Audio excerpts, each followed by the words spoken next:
முருகா, என் அன்பு பிள்ளையே, மிக அவசரமான செய்தி ஒன்றை கூறவே உன் அப்பன் முருகன் நான் வந்திருக்கின்றேன். நான் இப்பொழுது உன்னிடம் பேசியே ஆக வேண்டும் பிள்ளையே. என்னை எக்காரணம் கொண்டும் தவித்து விடாதே. நீ எப்படி இருப்பினும் என்ன செய்யினும் நான் உன்னுடன் இருப்பேன். உன் உள்ளும் இருப்பேன், புறத்திலும் இருப்பேன். எமக்கு உள்ளே வரவோ வெளியே சொல்லவோ கதவுகள் தேவை இல்லை. எமக்கு உருவமும் கிடையாது. நான் எங்கும் நிறைந்து உள்ளேன் பிள்ளையே. என்னிடத்தில் முழுவதும் சரணடைந்து தம் செயல்களை எல்லாம் எம்மிடம் பணித்து வரும் பக்தனுடைய தேவைகள் யாவையும் நான் கண்டிப்பாக நிறைவேற்றி தருவேன். எப்போது எல்லாம் கஷ்டங்களை சமாளிக்க வேண்டி இருக்கின்றதோ அப்போது எல்லாம் என் முன்னால் நின்றாலே போதும். ஒரு வார்த்தை கூட பேச வேண்டிய அவசியம் இல்லை. தமது குழந்தைகளின் உள்ளங்களில் இருப்பதை அப்போதைக்கே போதே நிச்சயம் நான் அறிந்து விடுவேன்.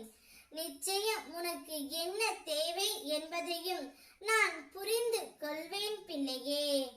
ஒரு சமயம் என்னுடைய பக்தனான கண்களில் உபாதை அவர் என் முன் வந்து அமர்ந்தார். கண்களில் வலி, நீர் பெருகி கொண்டு இருந்தது.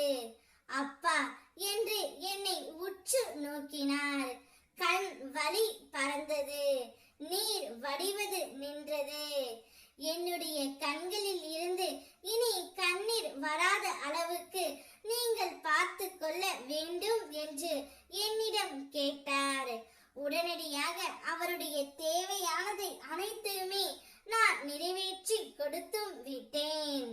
மருத்துவர்களுக்கு வியாதிக்கு சரியான காரணம் என்னவென்பதை கண்டுபிடிக்க அதிக நேரமும் முயற்சியும் தேவைப்படும். ஆனால் என்னை பொறுத்தவரை நோயின் காரணத்தை கண்டுபிடித்தல், நோய்க்கு சிகிச்சை எல்லாமே அக்கணமே நிகழ்ந்து விடுகின்றன.